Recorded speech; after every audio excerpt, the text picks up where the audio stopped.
안녕하세요. 네. 제가 조금 세팅 좀 하겠습니다.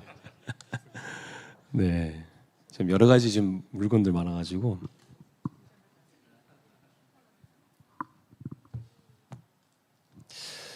반갑습니다. 반갑습니다.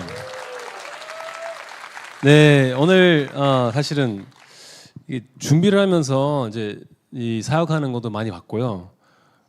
그러면 제가 왼쪽 봐야 되는 건지, 제가 오른쪽 봐야 되는 건지, 양쪽을 보면서도 뒤에 보면서 앞에 보면서 제가 한번 해보겠습니다. 일단 제가 말씀을 좀 읽고 오늘 간증의 시간을 좀 갖도록 하겠습니다. 네, 요한일서 5장 14장에서 15절 말씀인데요. 저는 혹시 지금 말씀을 가지고 있는 사람 혹시 있으면 혹시 있으세요? 네. 아름다운 목소리이시는 분 혹시 이 말씀을 선포하시는 사람 있으면 좀 나와서 좀 저랑 같이 함께 이렇게 선포할 수 있는 시간. 네, 혹시 요한일서 5장 14장에서 15절 말씀. 여기서 해도 돼요? 네. 외우셨어요? 아니요, 보고 할 수 있습니다. 네, 그럼 제가 드릴게요. 네, 네, 요한일서 5장 14장에서 15절 말씀. 그를 향하여 우리가 가진 바 담대함이 이것이니 그의 뜻대로 무엇을 구하면 들으심이라. 우리가 무엇이든지 구하는 바를 들으시는 줄을 안즉 우리가 그에게 구한 그것을 얻은 줄을 또한 아느니라. 요한일서 5장 14절에서 15절 말씀. 아멘. 아멘. 할렐루야. 할렐루야. 네. 오늘의 간증 집회는 끝났습니다. 네. 저는 이거를 많이 읽었습니다. 네. 제가 아무런 의심 없이 하느님께 나아갈 수 있습니다. 그다음에 이것이 하느님께서 무엇인가를 구할 때는 그것이 하느님이 향한 뜻을 맞으면 사실은 그거 다 주신다는 말씀에 있고요. 그다음에 제가 어떤 말씀에 구하면 하느님은 다 들으시고 그다음에 다 주신다는 말씀에 저는 예수님에 따라가면서 사실 이 말씀이 저한테 아주 큰 힘이 되는 말씀이에요. 네. 오늘 제 간증을 통해서 사실 이 말씀에 제가 몇 번에 다시 한번 보겠습니다. 왜냐면 여러분들의 이런 질문을 제가 이제 한번 해보고 그럼 제 간증의 시간에 들어가면서 근데 이 질문을 좀 쭉 이 다음 한 45, 50분 정도 한번 좀 공감했으면 좋겠어요. 저희 삶에서 사실은 저희가 여러 가지의 생각을 하면서 살아요. 네. 여러 가지 생각하는 거 살죠. 하느님 위해서 내가 살겠다, 하느님 위해서 살겠다, 아니면 남편도 있고, 와이프도 있고, 애들도 있고, 친구도 있고, 목사님도 있고, 여러 가지의 삶을 살면서 사실은 생각하는 게 많죠. 네. 앞으로 어떻게 돈 벌면서 살지, 어떻게 건강하게 살지, 어떻게 이 사람하고 살지. 네, 다 건강하시죠? 네. 근데 혹시 이 말씀에 공감하십니까? 나는 뭐를 구하면 내가 어떤 얘기를 하면 내가 하느님한테 얘기하면 다 들어주고 다 주신다는 말씀에 이 말씀에 서 있기 때문에 이 말씀의 진리라고 믿습니까? 이 66권에 있는 말씀의 진리라고 믿습니까? 그러면 이 말씀에 제가 어떤 기도를 할 때 제가 예수님을 믿는 순간부터 지금까지 어떤 기도를 할 때 하느님은 주신다는 말씀에 있습니까? 그러면 혹시 여러분들 모든 기도와 모든 간구하는 부분들이 하느님은 다 듣는다고 믿고 다 주신다고 믿습니까? 저희 아침에 저희 아이가 가끔씩 이렇게 해요. 아빠, 저 간절한 기도 있습니다. 저 간절한 마음 있어요. 저 아침에 젤리 먹고 싶어요. 간절했구나. 그러면 다 주는 건가요? 그러면 제 이 말씀에 사실은 여러분들의 삶에서 어떤 문제 있을 때 여러분들 삶에서 살면서 이게 신앙에 고백하는 사람 아니면 하느님 믿는 사람, 그럼 내가 모든 기도 내가 간구할 때 하느님은 주신다는 거. 그러면 여러분들의 모든 기도 다 받았습니까? 여러분 모든 거 원하시는 거 받았습니까? 이 남편하고 어떻게 살지? 이 와이프하고 어떻게 살지? 이 애들 어떻게 키우지? 감사하지 못하는 욕은 안 할게요. 아니면 사업을 잘 되길 바랍니다. 잘 되길 바라는 부분들이 많잖아요. 이 학교 좀 잘 됐으면 좋겠어요, 우리 애들. 등등등 많죠. 근데 모든 거 받았습니까? 아니죠. 네. 그러면 제 삶을 통해서 제가 좀 혹시 제 간증을 통해서 여러분들한테 이 말씀 조금 더 우리 분석하면서 좀 이 요한일서에 왜 믿는 자들한테 쓰는 편지와 이 요한일서에 어떤 의미가 있는지 저는 오늘의 뭐 분석하는 설교를 하나 안 하겠지만 아마 이 간증을 통해서 하느님의 필요하시는 말씀 여러분들한테 있지 않을까라는 저는 희망 좀 있어요. 네. 저는 제 얘기를 좀 하겠습니다. 저는 미디어 선교사, 문화 선교사입니다. 지금은 그렇게 얘기하면 사실은 지금도 미디어 유튜브에서 돌아가고 있기 때문에 사실은 여러분 미디어 선교사와 문화 선교사를 얘기하면 다 공감돼요. 그렇구나. 저는 2008년도부터 이렇게 하고 있었어요. 근데 2008년도 저는 미디어 선교사 얘기하면 그 사람들이 미디어 선교사가 뭐예요? 뭐 가서 뭐 아프리카 가든가 뭐 과테말라 가든가 그리고 선교사잖아요. 가서 뭐 교회를 짓든 아니면 그냥 서울역 가서 노숙자들한테 이렇게 전도를 하면 되잖아요. 그러면 미디어 선교사가 뭘까? 지금은 저희 미디어를 통해서 지금 유튜브 나가기 때문에 다들 그렇게 유튜브에 선교사 하시는 거구나. 아닙니다. 좀 미디어를 통해서 교회에 필요한 그 검증된 자료들을 저는 제공하고 있는 그 Right Now 미디어 선교 단체예요. 저는 여러분들 Right Now 미디어가 뭘까? 어떻게 소그룹 모임이나 교육자들한테 엄마 아빠들한테 그 제공하고 있는 미디어가 어떻게 저희한테 유익할 수 있을까라는 아마 생각이 있을 거예요. 어떻게 미디어 그거 좋아할 수 있을까? 그래서 제가 이 질문들 너무 많이 받았기 때문에 저희 교육자가 한번 이렇게 만들었어요. 혹시 이거를 한번 타이트업 해주세요. 타이트하게. 이거 제가 보냈으면 좋았을 텐데 혹시 이거 타이트하게 들어갈 수 있어요? 네, QR 코드. 네, 여러분들 핸드폰 있으면 이거 한번 찍어주세요. 이거는 저희가 하는 사역에 바로 들어가서 사용할 수 있는 그냥 돌려보기 하는 건데요. 라이나 미디어를 제가 간단하게 좀 설명하고 그냥 여러분들한테 제가 이거를 설명하는 이유가 제가 어쨌든 이런 사역을 하고 있기 때문에 어떻게 제가 예수님을 믿는 순간부터 여기까지 라이나 미디어 대표로 돼 있는 건지 라이나 미디어는 검증된 자료를 가지고 그 제공하고 있는 교회한테 저희가 지금 피할 수 없는 이 미디어 시대가 있지 않겠습니까? 여러분들이 공감하시는지 모르겠지만 여러분 혹시 미디어에 중독되어 있는 사람 혹시 여기 있어요? 다들 아니요, 저 아니에요. 네, 저 보지 마세요. 오케이, 그럼 제가 몇 가지 좀 질문할게요. 혹시 자기 전에 핸드폰 보다가 떨어진 적 있어요? 있어 없어요? 있어요. 그냥 아침에 파운데이션 발라가지고 어떻게 여기 멍들었어요? 그냥 미디어 중독 아마 되고 있어요. 예. 아니면 집에 아침에 일어나는데 출근하는 길에 핸드폰을 보고 어제 제가 유튜브 보다가 충전 안 해가지고 배터리 떨어졌다 한 적 있어요? 그럼 미디어 중독자. 아니면 아침에 일어났는데 이 등이 왜 이렇게 아프지? 보니까 핸드폰이 여기 깔려 있어요.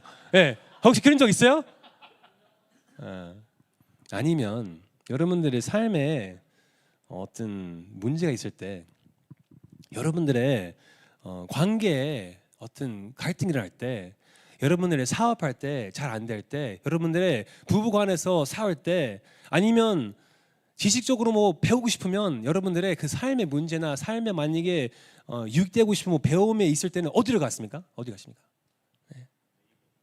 그렇죠. 네. 만약에 신앙의 문제나 관계 문제 있을 때는 저는 말씀 앞에서 제가 무릎 꿇고 가야 되는데 아버지 앞에 가야 되는데 아니면 목자한테 가야 되는데 목사님한테 가야 되는데 교회 안에 가야 되는데 저희는 유튜브로 갑니다. 제가 만들었던 그 문제가 아니고요. 저희가 그냥 습관적으로 가는 데가 있어요. 그 지식 덩어리 유튜브예요. 온라인의 매체예요. 구글이든 요즘도 AI한테 물어볼 수도 있고 근데 그 삶에서 사실 그 검증된 자료인지 아닌지를 사실은 저희가 다 생각해야 됩니다.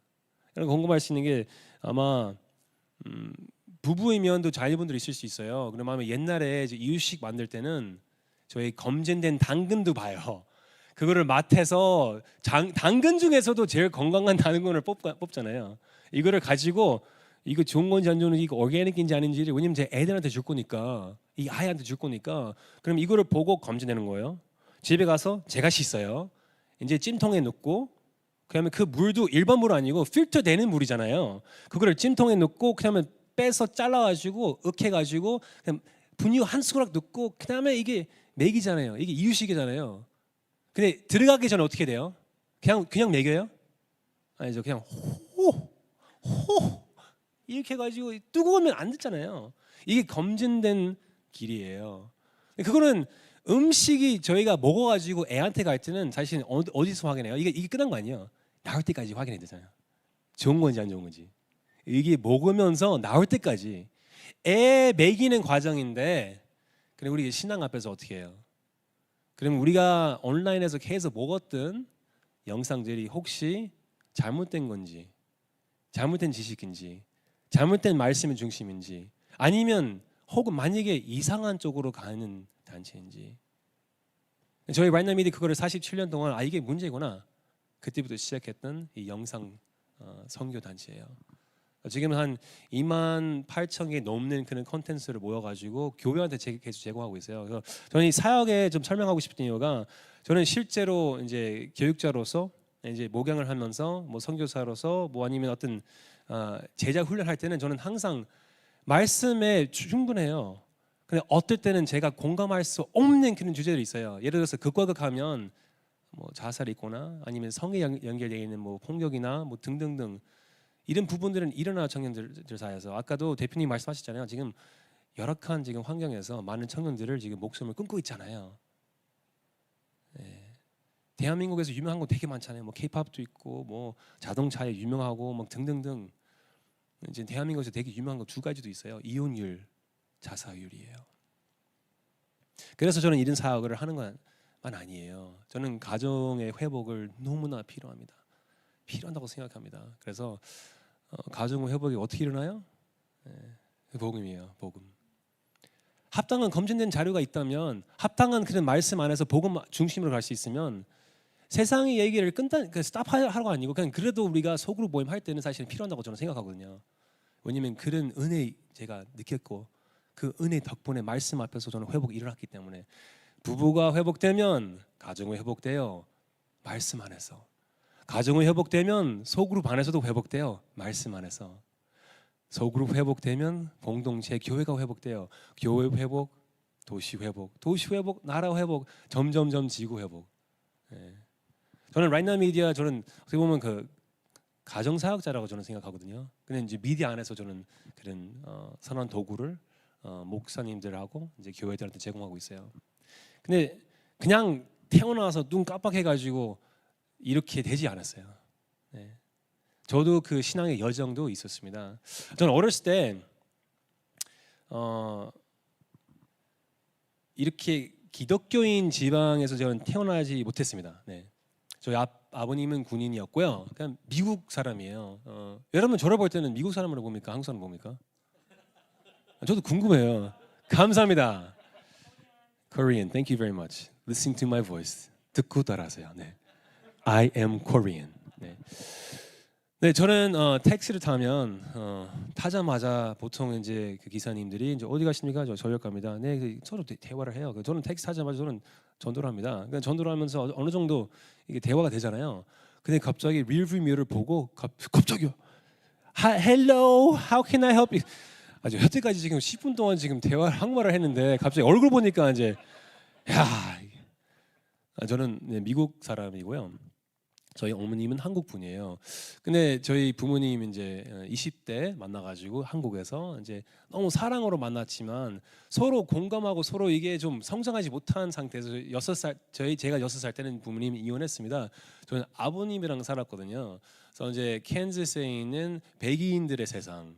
여러분들 저를 볼 때는 미국 사람을 볼 수 있지만 저는 캔자스 완전 그냥 한국 사람, 중국 사람이라고 보이는 거죠. 그때 뭐 80년대 뭐 이렇게 한국에 대해서 저희가 생각하고 있는 한국에 사실 없었어요. K-팝에 뭐 옛날에 만약 현대자동차 얘기하면 사람들이 웃었어요. 80년대에. 지금은 대단한 사업체였지만 저는 그때 자랑할 수 있는 게 아무것도 없었어요. 이혼된 집에서 그다음에 사람들 저를 보면 고아이라고 생각한 거예요. 아빠랑 안 닮았기 때문에. 아빠는 완전 노란 머리에 빨간 비율대 그 파란 눈에 그냥 주름기 엄청 많아요. 아이리시 하는 사람이었기 때문에 저는 이렇게 생겼어요. 감사합니다. 이렇게 얘기할 때는 참 내가 어떻게 말할지 모르겠어요. 감사합니다 하나님. 제가 이렇게 노력한 거 없어요. 예, 저는 이렇게 태어나왔어요. 불만 있으면 하나님한테 말씀하세요. 예. 근데 저는 불만 많았어요. 네, 불만이 많았던 아이였어요. 왜 이혼한 집에 있었어요? 왜 이렇게 태어났어요? 여러분들 볼 때는 뭐 다니엘 헨이나 뭐 헌혈들 많잖아요. 저는 그 중에서 한 명이라고 생각하고 그래서 참 죽겠다라고 하는 저는 죽고 싶었어요 어렸을 때. 같이 똑같이 하는 생각했기 때문에. 그러면 하나님한테 기도하면 되죠. 하나님 다시 아빠처럼 생겼으면 좋겠다. 눈 깜빡하니까 들어준 것 같은데 말씀에서 그렇게 들어준다고 하는데 기도했는데 왜 안 듣지? 아파요 이렇게 생기는 게, 불편해요 이렇게 생기는 게 아주 엄마 아빠가 다시 회복됐으면 좋겠어요. 이혼되는 거는 너무 힘들어요. 간절히 구합니다. 아파요 힘들어요 말씀에서 다 들으신다고 하는데 왜 안 주지? 오케이, 그럼 하느님 제가 좀 잘 살 수 있게 좀 해주십시오. 그러면 잘 사는 게 뭘까? 이 잘이라는 게 뭘까? 그럼 말씀 보거나 아니면 사회 보거나 뭐 학교에서 잘 살 수 있는 법을 너무 쉽게 배웠어요. 그냥 농담만 하면 돼요. 친구들 많이 생겨요. 그래서 농담하게 다니니까 친구들 생겨요. 나를 왕따를 시키지 않습니다. 두 번째, 공부만 하면 되지. 공부해서 1등만 하면 A급만 받으면 오케이 인정받는 거죠. 선생님한테 인정받으니까 사람들 나를 만지지 못해요. 그다음에 세 번째 뭘까요? 운동 맞죠? 네, 운동 잘하셨죠? 저는 운동 좀 미친 듯이 운동했습니다. 여러분들 혹시 그 드림팀 제가 나왔던 거 보셨습니까? 저를 따라할 수가 없어요. 네, 제 자랑 좀 하겠습니다. 네. 운동 열심히 했지, 공부 열심히 했지, 그다음에 농담까지. 그럼 어디 가면 이제 인기를 끌을 수 있는 거죠. 네. 어떻게 보면 이게 탤런트죠. 탤런트. 뭐 은사라고 할 수 있죠. 제가 이 운동은 잘하는 것도 하나님 주시는 것이다. 제가 이렇게 공부하는 것도 이 능력 주시는 것도 하나님 주시는 것이다. 이렇게 말해가지고 사람들한테 이렇게 사귀어가지고 이렇게 인기 끌을 수 있는 것도 하나님 주신 것이다. 라고 살면서 이제 세상에 사는 법은 이게 뭐 별거 아니야. 이제 얻었기 때문에 친구들 얻었기 때문에 이제 고등학교에서도 1등 팀에 이제 뛰었기 때문에 캔자스의 주에서도 기사가 나왔기 때문에 어느 정도는 잘 사는 거죠. 14살 때는 이렇게 그때는 돈도 없었지만 잘 살았어요. 인기, 명예, 어린 나이에 지금 제가 얘기하고 있는 리키 킴의 배우로서 얘기한 거 아니고 그때 14살 아이예요. 그때는 6살 때는 저는 어떤 친구를 초대로 교회를 갔지만 교회는 그냥 하나의 장소였지만 저한테 뭐 예수 그리스도를 위해서 살겠다고 하는 건 아니고 그냥 좋은 장소였어요.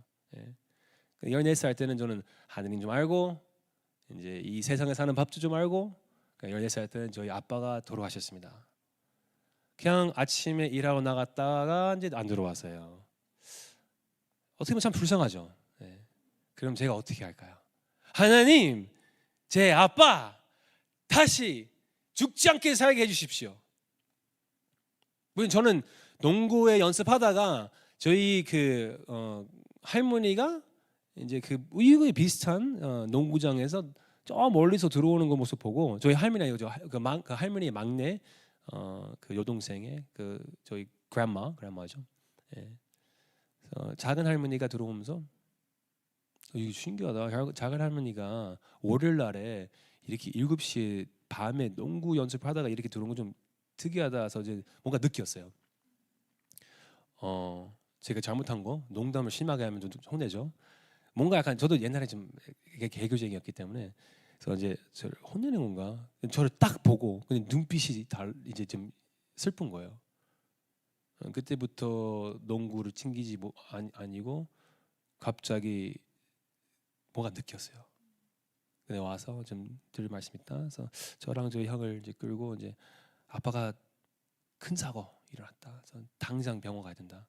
그럼 제가 어떻게 해요? 좀 교회에서 좀 배웠던 것들은 좀 해야죠. 하느님, 아빠가 다쳤는데 빨리 회복됐으면 좋겠습니다. 근데 저 할머니 목소리 들어보니까 안 좋은 것 같은데 하나님 살게 좀 해주십시오. 병원을 갔더니 제가 시체를 확인해야 되는 상태였어요. 아빠가 일어나지 못한 거예요. 근데 저는 눈앞에서 이거 보니까 이게 실감이 안 난 거예요.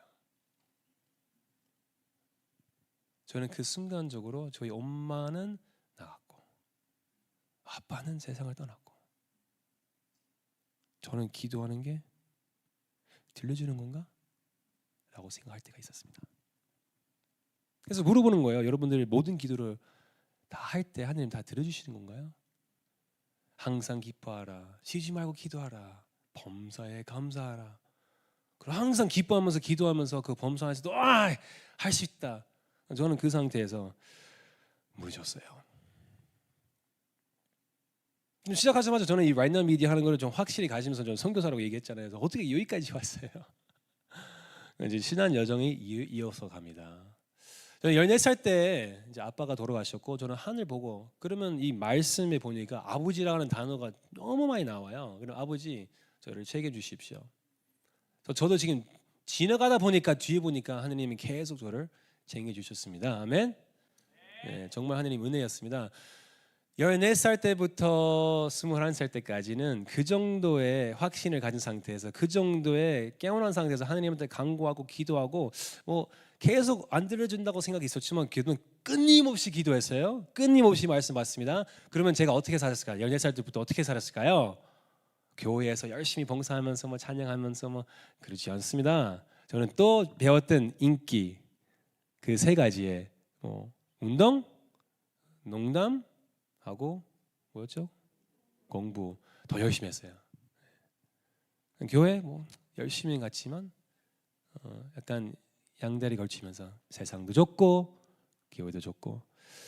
근데 보니까 여러분들도 그 크리스천이라는 단어를 아마 많이 쓸 거예요. 기독교, 뭐 기독교인, 뭐 크리스천. 저는 14살 때부터 21살 때까지는 저는 크리스천이라고 고백했지만 심지어 뭐 이런 뭐 십자가도 매달리면서 막 이렇게 자신 있게 뭐 매달리고 뭐 그런 적도 있었고요. 네, 어디 가면 뭐 기독교회라고 얘기하고 기독교인이라고 얘기하고.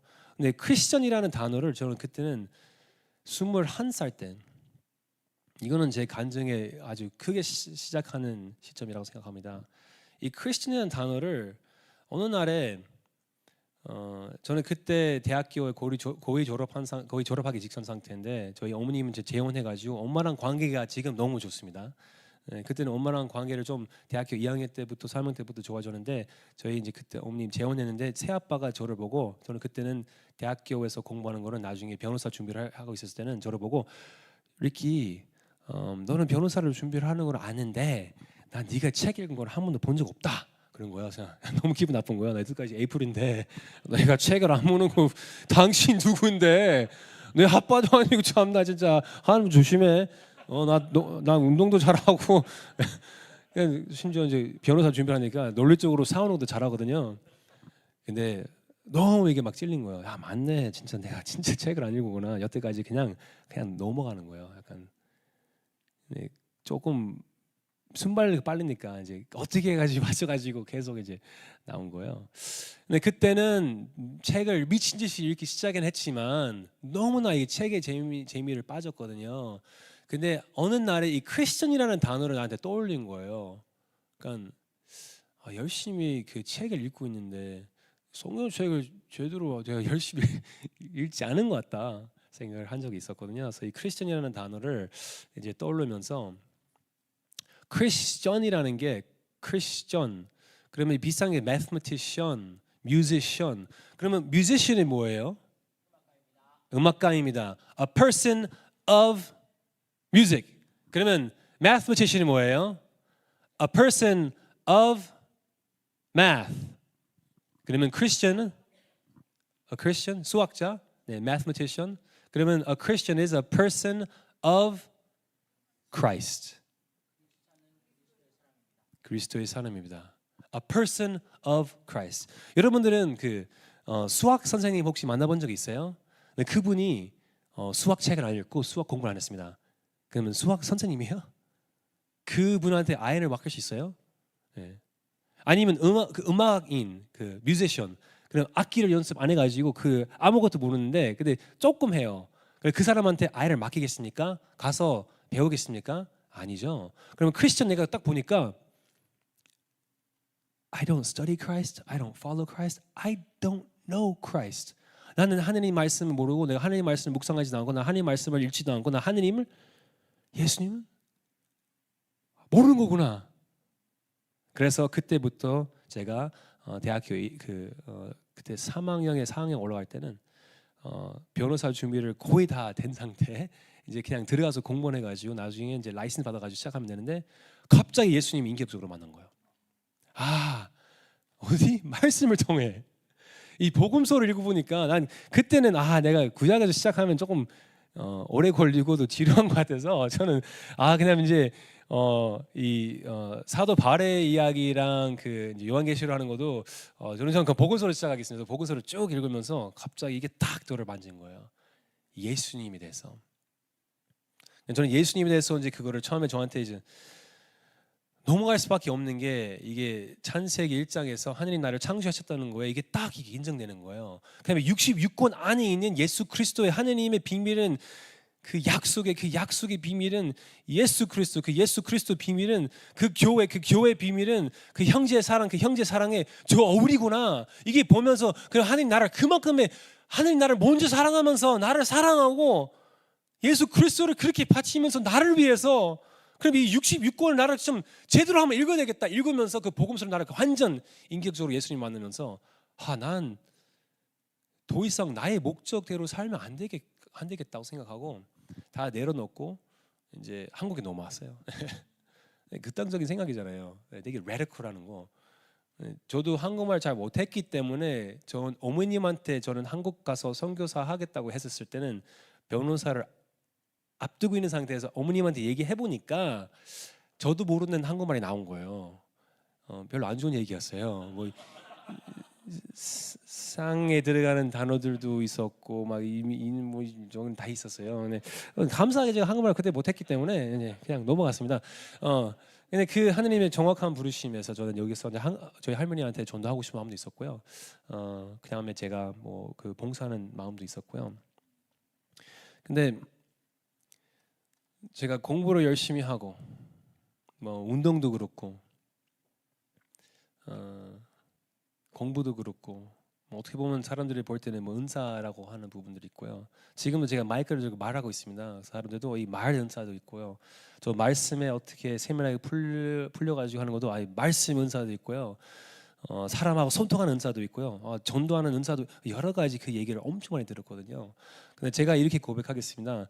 저는 한국에 넘어오면서 하늘을 위해서 이제 고백했습니다. 인격적으로 예수님 만났습니다. 근데 보니까 제가 갖고 있었던 모든 탤런트는 그때는 하늘을 위해서 하겠다고 하는데 저는 와서 할머니한테 전도하려도록 했고 저는 봉사 그때 고아단체에서도 봉사 설립하는 단체로 들어가서 일했고 저는 뭐 컴패션 후원단체에 가서 후원도 했고 저는 교회도 개척하는 것도 운동도 했고 보니까 나는 그냥 내가 하고 싶은 대로 했던 것 같아요. 제가 원하는 대로 했던 것 같아요. 보니까 아빠의 기도하는 것도 제가 원했던 것도 했던 것 같고요. 엄마 아빠 다시 만나는 것도 제가 원했던 거 했던 것 같고요. 돈 없이 사는 것도 원했던 거 하는 것 같아요. 모든 게. 그래서 보니까 이 말씀을 보니까 저는 이렇게 볼 수밖에 없다는 거죠. 그러면 제가 갖고 있는 그 은사, 제가 갖고 있는 어떤 탤런트는 과연 하느님이 기뻐하시는 건가요? 아니 과연 이 말씀을 보니까 우리는 아무런 의심 없이 하느님께 나갈 수 있습니다. 근데 보니까 이 첫 번째에서 제가 멈출 수밖에 없는 게 여러분들 지금 저와 그때 비슷하게 난 의심 없어요. 하지만 보니까 의심되는 거예요. 제가 기도하고 진짜 내 기도하는 거 진짜 들리는 건가요? 줄 건가요? 혹시 여러분들 지금 하느님과 그 관계 속에서 의심하고 있는 건가요?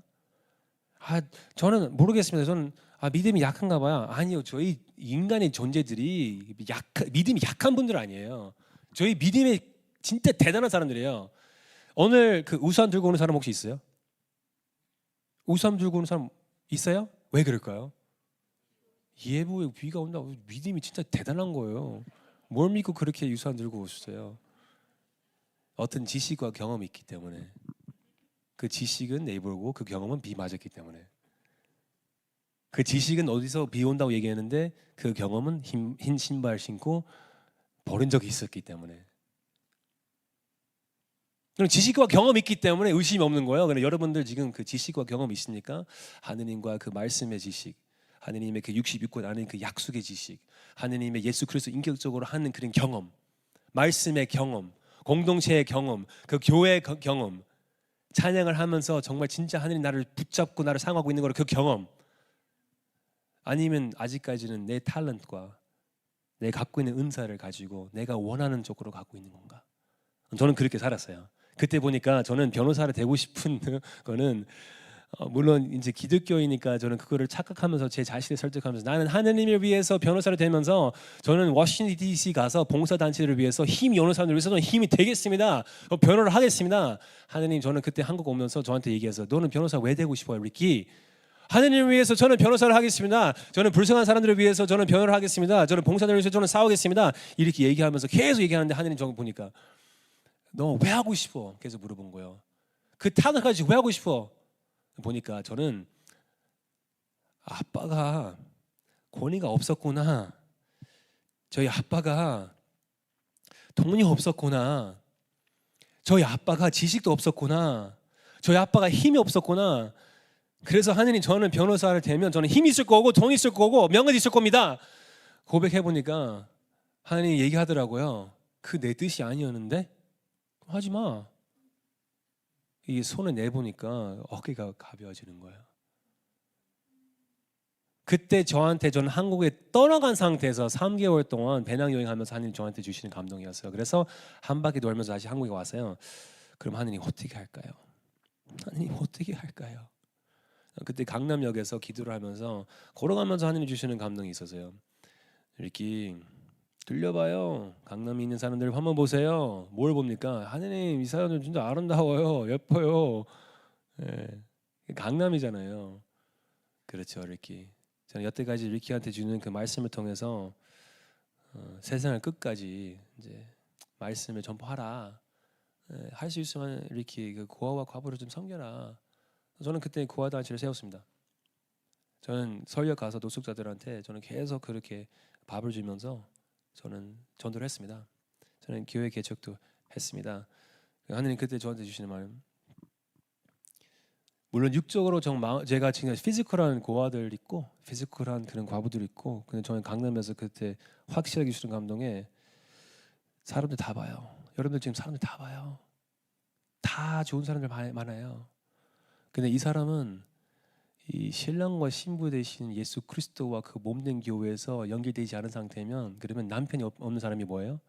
남편이 죽는 사람이 누구예요? 과부예요.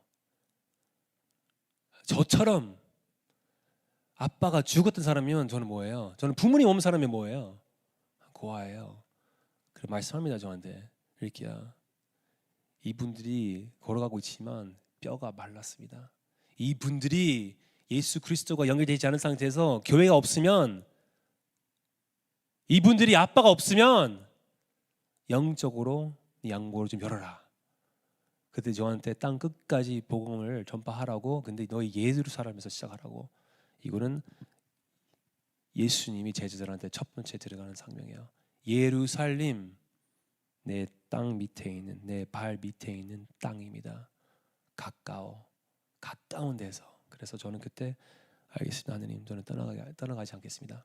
그래서 계속 한국에 있었거든요. 아까도 뭐 대표님 얘기했지만 저는 잠깐 한국에 나가서요 한 5년 정도 제가 연예계 생활을 제가 10년 동안 했습니다. 하느님을 위해서. 저는 그때는 문화사역 단체에서 저를 파송한 상태에서 들키지 않은 상태에서 선교하는 일을 들어가서 그냥 배우해라. 저는 성경 공부 선생님으로 시작하다가 나중에 배우 활동을 시작했습니다. 나가서 이제 선교사로 하니까 일이 안 붙은 거예요. 현장에서 저는 계속 전도를 하는 거예요. 저는 선교사의 전도사이니까 이제 배우를 시작하면서 점점 그 탤런트를 하나님을 위해서 하겠다고 했지만 보니까 나를 위해서 했던 일들도 많았어요. 내 앞으로의 미래의 걱정, 내 인기의 걱정, 내 명예의 걱정, 사람들 나를 어떻게 생각하는 거에 대해서. 그러면 역할도 그렇고 일도 그렇고 점점 제가 길을 잃었어요. 그래서 2013년도에 하느님 저한테 다 내려놓으라고 그랬었습니다. 저는 이거죠. 그래서 테트리스처럼 이렇게 빼가지고 이렇게 빼가지고 이렇게 빼가지고 이거 맞죠? 했는데 2003년도부터 2015년도에 저를 만약에 배우 생활을 했던 그런 리키 킴을 알면 저는 2013년부터 2015년도에 저는 인기가 배로 활동도 배로 돈도 배로 계속 방송 틀면 S 방송에서 리키 나오네, K 방송에서 리키 나오네, M 방송에서 리키 나오네, 온라인에서 리키 나오네, 강남에서 간판 나오네. 오, 이 사람 누구지라는 아니고 어디 가면 알았어요. 어디 가면도 내가 김밥 하나 시키면 김밥 2개 나와요. 뭐 정글의 법칙, 뭐 드림팀, 뭐 오마이 베이비, 뭐 슈퍼맨에 돌아갔다, 뭐 드라마의 재중원에 뭐 그때 옛날에 여러분들도 뭐 오네요, 뭐 등등등 되게 드라마는 한 12편 찍었고요, 영화를 한 3편 찍었고, 뭐 제가 뭐 예능 나오는 뭐 말도 못해 정말 셀 수 없는 정도의. 근데 보니까 나를 위해서 살았던 사람이었기 때문에 2013년도에 하느님 멈추라고 그랬는데 저는 멈추지 않았고 더 많은 인기, 더 많은 돈, 더 많은 명예, 더 많은 연결, 더 많은 네트워크를 생겼습니다. 그러면 그 탤런트는 과연 내 거야? 내가 하느님 위해서 쓰는 건지. 이 두 번째, 이것이 우리를 향한 하느님의 무엇을 구할 때는, 그리고 이것이 우리를 향한 하느님의 뜻에 맞을 때, 저는 여기서 멈출게요. 그 뜻이 뭘까요? 그 뜻이 뭘까요? 저는 보니까 이 말씀을 계속 저는 하느님한테 기도했지만 보니까 하느님 뜻을 제가 아무것도 모르는 상태에서 계속 사역을 했던 것 같아요. 그래서 2013년도부터 2015년도까지 하느님 저한테 말씀을 주지 않았습니다. 저는 말씀 읽어도 광동이 없었습니다. 저는 기도해도 맞겠다는 느낌이 있었습니다. 보니까 나의 삶에 뭔지 문제 있었지만 건강하게 잘 살았어요. 와이프하고 큰 문제도 있지도 않았어요. 애들도 잘 자라고 있습니다. 심지어 애들도 광고도 찍었어요. 저는 교회 사역도 계속 하고 있습니다. 봉사도 계속 하고 있습니다. 근데 왜 하느님 나한테 멈추라고 그랬어요? 네가 그 뜻을 구하지 않기 때문에, 네가 갖고 있는 그런 은사와 탤런트를 나를 위해서 쓰지 않기 때문에. 저희가 모세 이야기를 잠깐 좀 하겠습니다. 모세가 굉장히 대단한 존재입니다. 모세는 저 이스라엘 백성들을 그렇게 애굽에서 해방을 시켰고, 그다음에 홍해를 지나서 그다음에 광야에서 우리가 가나안 땅 앞까지, 요단강 앞까지 갔던 분이잖아요. 근데 저희가 이 사건에서 나왔던 게 사실은 지팡이가 하나 있거든요. 네, 스태프이라고 하거든요. 그 스태프도 하나의 리소스의 하나의 은사의 하나의 탤런트예요. 네. 근데 그분이 그때 10개 제왕에 그때 바로 왕을 주실 때는 한 번에 이게 지팡이 던진 적 있잖아요. 그 던질 때는 어떻게 됐어요? 뱀으로 됐어요. 우리가 아시는 게, 이거는 진짜 하느님의 쓰는 지팡이였으면 사실은 이거는 지팡이에서 단단한 거고요. 던지는 순간부터 하느님 거 아니면 이게 뱀이잖아요. 그러니까 저희가 갖고 있는 은사와 갖고 있는 그런 모든 재능이 저희 손에서 붙잡고 있는 상태에서 혹시 내려둔 적 있어요? 한번 보세요. 이게 정말 진짜 하느님 뜻인지 아닌지를 그때 순간적으로 이 뱀이구나. 그 뱀에서, 저는 시골에서 살았기 때문에 뱀은 머리를 잡아요. 안 그러면 꼬리를 잡으면 어떻게 돼요? 물려요, 죽어요. 이거 아무리 봐도 안 되는 거예요. 하느님 어떻게 해요? 꼬리 잡아라. 이게 있을 수 없는 일이에요. 꼬리 잡는 순간부터 그 은사와 그 재능과 그 탤런트와 그 도구를 모든 거 꼬리를 잡는 순간부터 하느님 꼬이면 안 물고 바로 일하는 거예요. 여러분들 지금 하고 있는 탤런트와 하고 있는 그런 은사와 하고 있는 그런 일들에서 어떨 때는 하다가 계속 넘어질 때가 있습니까? 아니면 관계가 조금씩 부딪힐 때가 있습니까? 아니 하다가 오해가 생기지 않겠습니까? 그럼 한번 내려놓으세요. 저희가 뱀의 꼬리를 잡을 때는 정말 이게 일어날 때는 이거 정말 아무 힘든 게 없어요. 더 하느님의 지팡이를 잡으니까 더 단단한 거예요. 더 행복해요. 더 기쁨이 넘쳐요. 항상 기뻐해라, 쉬지 말고 기도해라, 이 범사 감사를 할 때는 항상 나와요. 나는 아무런 의심 없이 하느님한테 갈 수 있습니다. 근데 왜 머리를 잡으려고 하지 않았어요? 그냥 머리를 잡으면 되잖아요. 왜냐하면 하느님이 약속이 있었기 때문에.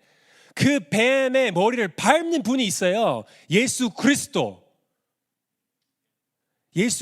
그 죄, 그 나쁜 쪽으로 가는, 세상 쪽으로 가는, 교회 쪽으로 가지 않은, 믿음 쪽으로 가지 않은, 하나님 쪽으로 가지 않은 이쪽 세상 쪽으로 가는 게 예수 그리스도가 밟는 거예요.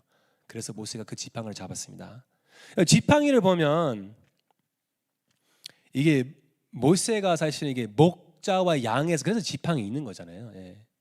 이 목자와 그 양의 관계에서 저는 하나의 이 지팡이를 조금씩 설명하면서 여러분들도 여러분들 갖고 있는 그런 지팡이 다 있다고 생각해요. 예. 여러분들의 탤런트, 여러분들 하나님 주시는 은사, 여러분 갖고 있는 어떤 지식과 경험에 가지고 뭐를 위해서 사용할 때 여러분들 한번 생각했으면 좋겠어요. 이 지팡이를 보면 이 목자와 양의 관계가 너무 분명하게 나온 거예요. 지팡이들을 우리가 생각할 때 목자와 양의 관계면 교회에서 아마 여러분들 사역을 하면서 여러분들의 성도로 살면서 어떨 때는 듣고 싶지 않은 말이 나와요. 그러면 어떻게 돼요? 아니면 삶에 조금 죄가 좀 밝히는 상태에서 조금씩 교육자이나 옆에 있는 목사이나 사랑하는 성도가 얘기를 해요. 어떻게 반응해요? 아니면 목자가 나를 이게 잡고 좀 더 가까이 오라고 할 때는 어떻게 반응해요? 아니면 내 삶에서 다시 말씀 앞에서 서라고 다시 신앙의 길을 가라고 자꾸 양다리를 고치지 말라고 하는 거 어떻게 반응해요? 지팡이를 보면 지팡이 되게 재밌어요. 이게 이렇게 생겼어요. 왜 그럴까요? 목자가 양을 끌고 와야 돼요. 넌 내 것이다. 그 다음에 지팡이의 뒤를 보면 밑에가 단단해요. 어떻게 되는 거예요? 한번 찔리는 거예요. 정신 차려라. 이리 와라. 마지막에 지팡이에 뭐 쓰는 거예요? 늑대가 올 때 늑대를 죽이는 거예요. 네, 늑대를 죽이는 거예요. 저희가 양고로 살 때, 목자를 살 때 여러분들이 어떻게 그 찔림 아니면 그거 땡길 때 더 가까이 아니면 그 늑대 올 때는 그 안심이 있는 상태에서 그냥 가만히 있을 수 있는 그 인내. 그럼 저희가 양으로서 저희가 혹시 잘 따라가는 건지 이 양들이 보니까 목자의 음성을 딱 듣는 순간부터 목자도 알고 양도 알아. 네. 저는 이 지팡이 제 손에 있을 때는 보니까 저는 하나님의 뜻을 구하지 않은 거라고 저는 분명했기 때문에 저는 다 내려놓았습니다. 그러면 사람들 물어봐요. 그러면 이 하나님의 뜻이 뭘까? 하나님의 뜻이 뭘까? 저희가 갈라디아서 5장 22절에서 23절 보면 우리가 성령의 은사라고 이게 나오잖아요. 그 9가지. 근데 사도행정에도 우리가 1장에서 2장에서 저희가 어떤 성령님의 어떤 선물을 받았고 그 다음에 저희는 그 선물 그 성령님의 은사를 나오잖아요. 그 9가지 은사가 그거를 통해서 나왔던 게 뭘까요? 형제 사랑, 그 다음에 교회를 위해서. 저희가 모든 은사와 모든 기도와 저희 삶에서 어떻게 반응하는 거에 좀 잠깐을 보면 저는 누가 나한테 뭐라고 했었으면 저는 좀 피했거든요. 네. 저를 땡기면 어이씨 뭐 하는 거야 참 우리 끌고 가요. 만약에 제가 잘못한 부분에서는 봐주시잖아요. 저희가 시몬 베드로의 선배님을 생각하면 예수님도 얘기했잖아요. 어떻게 말씀하셨어요? 내 뒤로 몰려가라. 그 앞부분이 혹시 기억나세요? 마귀 새끼 얘기가 돼요? 네, 사단아 내 뒤에 몰려가라. 이게 센 얘기잖아요. 아주 그 착한 얘기 아니잖아요. 어이구 시몬 베드로 아이고 그렇구나. 뭘 먹고 싶어요? 저희 제자 훈련하는 거 제가 다시 다른 거를 하겠습니다. 괜찮아요. 불편해요. 자리 좀 깔아줄게요. 아닙니다. 뒤에 가라. 너 아니야. 저희가 사도 바울하고 베드로의 똑같은 상황에 저희가 볼 수 있습니다.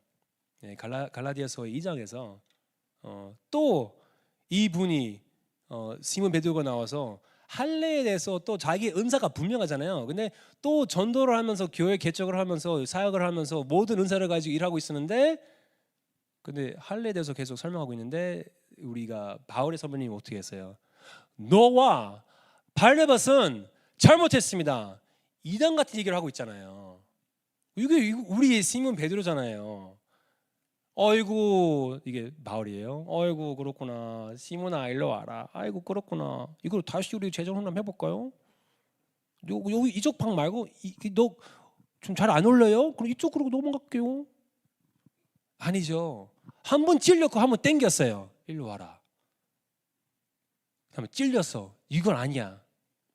그다음에 그 다음 장을 보면 사실 아무 반응이 없었어요. 보니까 와 연합됐구나. 여러분들이 지금 삶에서 저는 세상에서 제일 아름다운 게 사람이고요. 세상에서 제일 힘든 게 사람이에요. 저한테 제일 아름답고 제일 힘든 사람은 저희 아내입니다. 두 번째는 저희 아들이에요.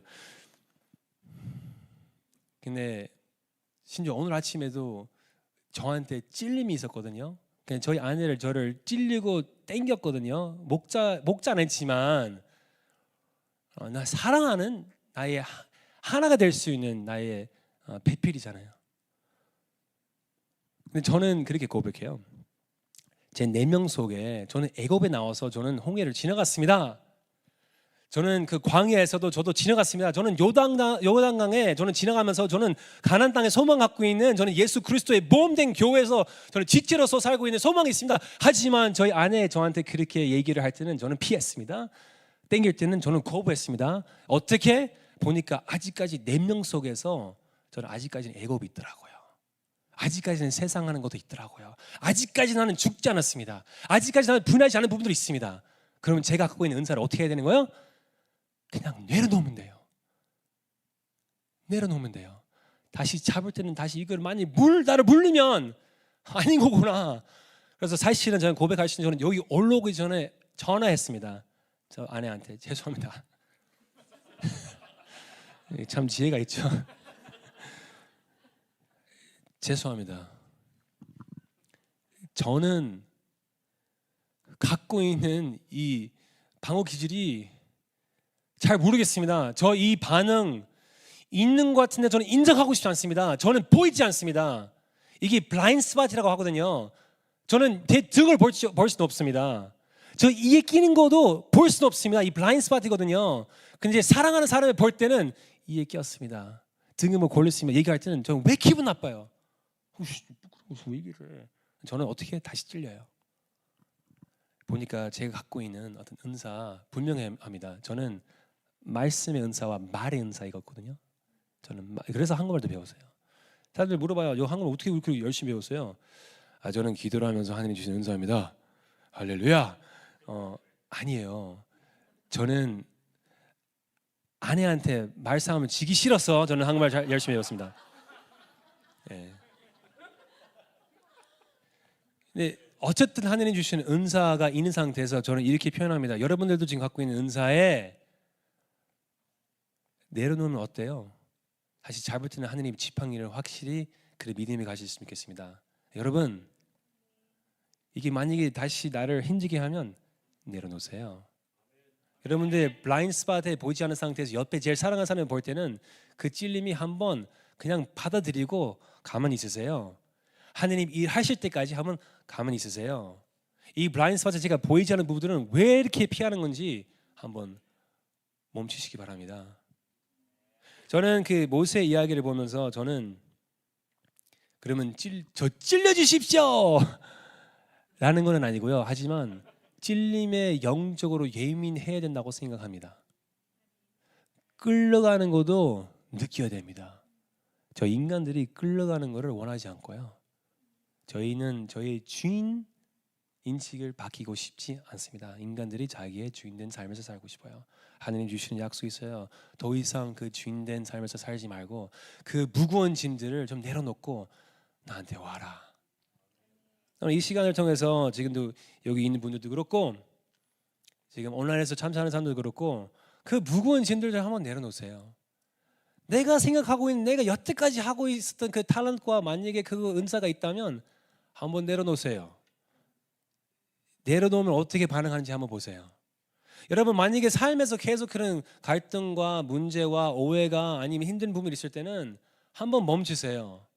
뭘 멈추면 되죠. 멈추면서 하느님의 놀라운 그는 역사가 한번 경험해 보세요. 저는 여기까지 저희 간증을 좀 하겠습니다. 이 말씀을 다시 한번 읽으면서 마무리하도록 하겠습니다. 우리는 아무런 의심 없이 하느님께 나올 수 있습니다. 이것이 우리를 하느님께 무엇인가를 구할 때, 그리고 이것이 우리를 향한 하느님의 뜻에 맞을 때 하느님께서 우리가 구하는 것에 깊은 관심을 가져주신다는 것을 뜻합니다. 여러분들이 하느님하고 그 관계 속에서 아무런 의심이 되는 상태에서 살았으면 좋겠습니다. 여러분들 갖고 있는 그런 은사에 하느님을 위해서 그 성령님의 은사를 가지고 그 9가지의 그 은사, 그 열매 가지고 하느님의 건축하고 있는 그 교회의 지체로서 사는 삶이 됐으면 좋겠습니다. 여러분들의 만약에 삶의 문제와 삶에 힘든 거 있을 때는 저도 그 선교사로서 그 할 수 있는 한계가 있어요. 저는 그냥 제공할 수 있는 그런 자료들이 있을 수 있지만 그 회복이랄 수 있는 게 그 관계에 있는 2-3명 모이는 곳에 그 교회 안에서 복음 앞에 섰을 때 저희 블라인드 스팟들을 찔림이 올 때는 바로 꺼내서 인정하고 더 이상 제가 주인 살지 않게 하느님의 나의 주인이 고백할 수 있는 그런 날이 맨날 됐으면 좋겠습니다. 여러분들의 여태까지 살아왔던 인생은 아무것도 아니에요. 다 배설물이에요. 오늘을 다시 시작했으면 좋겠습니다. 사람들 물어봐요. 리키킴 선교사님이 하느님 언제 만났어요? 지금. 어제 제가 지금 수많은 제가 간증했습니다. 소용없습니다. 저는 지금의 이 육에 있는 게 제가 맨날 부인해야 됩니다. 내일 아침에 다시 십자가를 붙잡고 살아야 됩니다. 저는 혼자 살지 않아요. 저는 이웃들과 함께 그 교회 삶을 살고 있습니다. 여러분들도 그렇게 같이 함께 사는 삶에 아프면 같이 아프고 축복할 때는 같이 축복하고 몸이 아프면 반응이 일어나요. 몸이 회복되기 바랍니다. 여러분들의 삶이 회복되기 바랍니다. 같이 찬양을 하면서 서로 같이 오늘의 하늘이 주시는 각각의 감동 메시지 저는 있다고 생각합니다. 같이 함께 이렇게 찬양하면서 저의 선교하는 일도 좀 기도 좀 해주시기 바라고요. 여러분들의 각각 자리에도 그 신앙의 여정도 이어가면서도 함께하는 그 하느님이 기뻐하시는 하느님의 뜻에 맞는 그런 삶에 살기 바랍니다. 감사합니다.